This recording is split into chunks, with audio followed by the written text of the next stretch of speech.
Comes a sack tense. Ouch.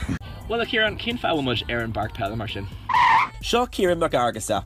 Is muinteoir Ióga éile rint bliantí anuas le óga Ióga agus inniu tá sé taispeint srom na gluaiseachtaí is fearr an tuairt faoi is méid iarraí mo chud sáilúpachtaí osú ribh tuairt faoi sport.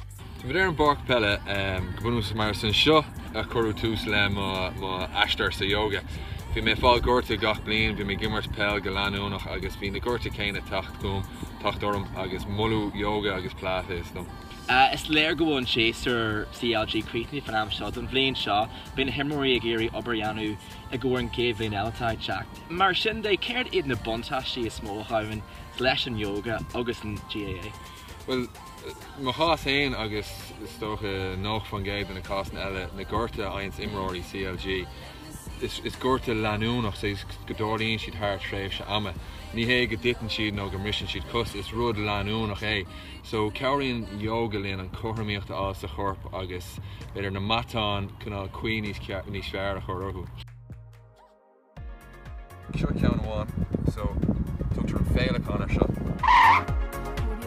So tá na matán chun oscail sús an feise de réir a chéile tá sé chun oscail sús. So beidir rud an tábhdach sa chumlú clás gael cud is mód in na gúirta t-imreoir.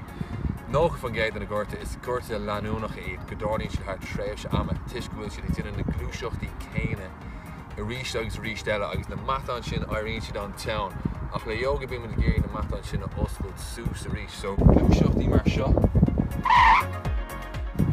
Tá sé níos éasca mo chus clé. So jinan imreoir black lé agus clór imreoir ar chundé, tá sé mar chuid is cinál sí dynamic stretching.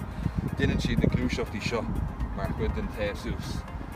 Ach dumsa agus de imreoir eile a bhíonn sa kická an gcuí chéine gcónaí, bheith sé níos deacra ormsa an chothraíochta chuineán ar mar chus seas, but just beagán níos wobbly. Dus níl sé an móhéim sin na mion difriochtaí. Tugtar an rathí an chéad gluaiseacht eile don sé a bhéonmuid ag rí. Míonn chiarann dom gur hip flexor movement atá agin seo, agus is féidir é anú níos deacra ná níos dynamicúil ag brath ar de chud spricine. So an drim chun ceirlíonn cinál drim níos salúpa aáil. Tá gá gluaiseacht gur féidir déanamh. So an céice an tugtar an cobra. So is féidir dhéanamh an seo. Féidir dul níos mó. Is féidir twist beags dhéanamh.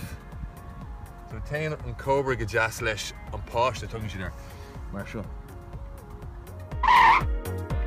So an próiséis a bheith ag glúb a tróháin agus an tró eile. Ceirlíonn sé líon an drim a chur ag buga agus go mbeidh sé dus níos súlúpa agus níos fullána dá bhór. Chun mé héin a chuomhnú mar sin mullen chiarchum an gluaiseacht bog seo a dhearú díreach hééis na gluaiseachtaí eile. Tá sé éascail a tuairt faoi agus tá sécinn le brach hééis an bróiseas ar fad a chríochnú. Maithú amhac.